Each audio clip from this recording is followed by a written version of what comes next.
Hello and welcome to Joy News at 6.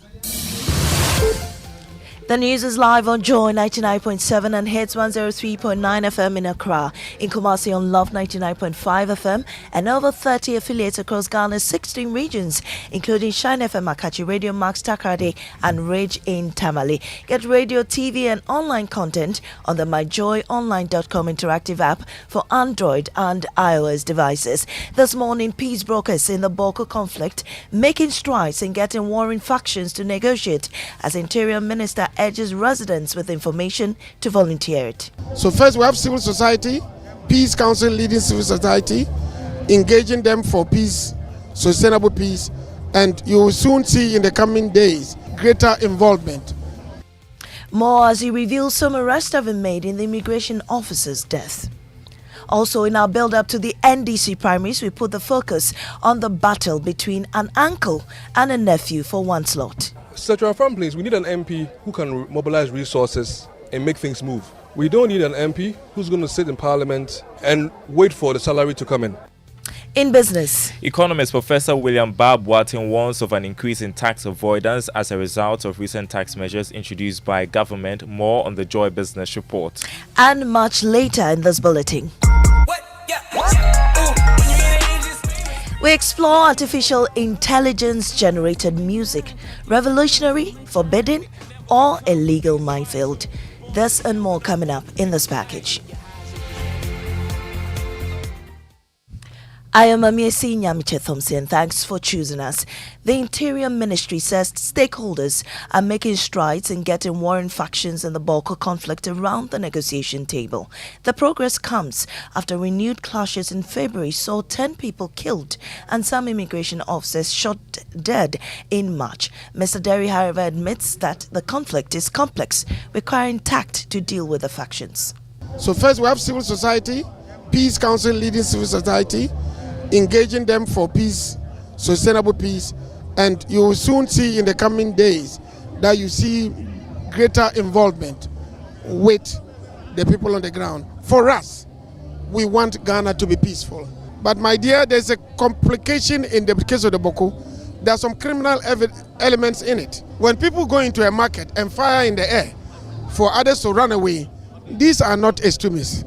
These are people who are scaring away the people to be able to loot. We need more intelligence, and I want to use this opportunity to appeal to inhabitants of Boko to give us the information. On the immigration officer shooting incidents resulting in one death, he indicates some arrests have been made. We're going to continue, we will not relent, we would continue to fight. For instance, there was another situation where another group of security men were traveling and they were attacked. The first impression was that we thought it was an assassination. It wasn't. Immediately, the people realized that they had guns, they ran away. That means they are armed, they were maybe criminals. But I want to appeal that see something, say something. We made arrests, but we don't normally, when we arrest you as a suspect, we investigate until we think that there's compelling evidence before we begin to display you. And that was Interior Minister Ambrose Derry.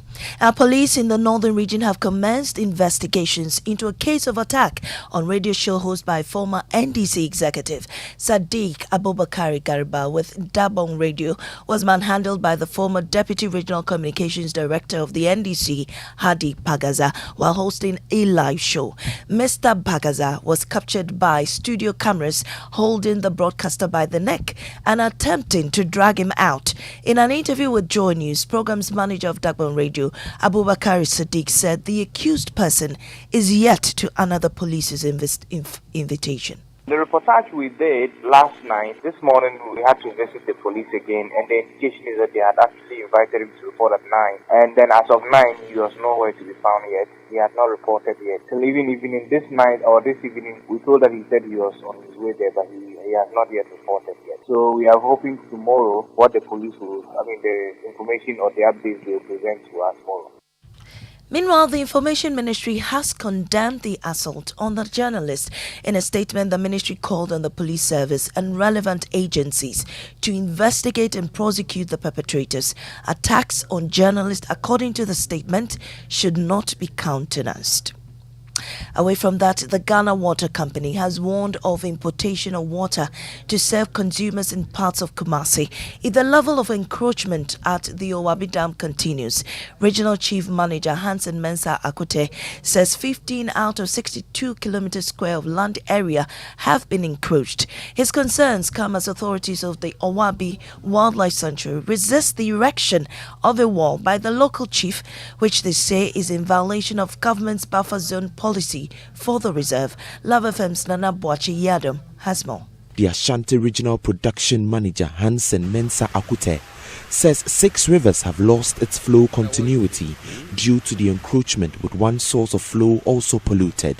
He describes the situation as worrying. This continue. What it means is that most of the rivers become defunct. We have noticed that about 6 of the rivers have actually lost their flow continuity with respect to its flow. In other words, those rivers are becoming now dead rivers, and we are now depending on only one source. Mensah Akute indicated that the level of water sustained has dropped as a result of the encroachment. The volume of water we have in the river volume has dropped so much that we are even having about half of the bed being silted. And that was Lava Film's Nanaya Boachi's report. Now, to many, it is a family affair, a political battle between an uncle, Alex Adomako Mensah, and nephew, Kwabena Dufo Jr. in the NDC primary for the Secretary Afram Plains constituency. Nanaya Ojima puts the spotlight there. Alex Adomako Mensah has been the NDC MP for 3 consecutive terms. Some constituents say his performance has not been impressive. The MP, who would not grant a recorded interview, however, disagrees. He told Love News his office has embarked on a series of developmental projects, though he admits the need for more. The incumbent MP's nephew, Dr. Kwabena Dufo Jr., is a strong contender for the seat. It's been 12 years of hunger since we created the constituency, 12 years of hardship, 12 years of visionless leadership, and it's time for one of their own to lead them. Secretary Afram Plains, we need an MP who can mobilize resources and make things move. We don't need an MP who's going to sit in Parliament and wait for the salary to come in. Hajia Afra Nasira is the only female candidate in the race. Her team believes it's time for the NDC to consider a better alternative. Dauda Ishak speaks for the candidate. It's not the issue of money. It's not the issue of money at all. I mean, it doesn't even borders on gender. It borders on competence. I believe that all the other candidates, she's more competent in terms of grassroots mobilization. Meanwhile, political science lecturer at KNUST, Dr. Edward Brenya, whose decision to contest surprised many in the constituency, has visited most of the delegates. And that was Nanaya Ojima's report. Now, today on Showbiz, we put the spotlight on artificial intelligence generated music. They can never become what they aspire to. Born in a cell with no one who can inspire you. Your highs are never as high as those that lie to you. Pretending that they live in the sky, lying behind your roof. That definitely sounds like Jay-Z. It's called Savages by the French outfit Alter A. But of course, it is not Jay-Z. It's an AI model of his voice. It has more than 200,000 plays on YouTube. All I know is you could have had the world.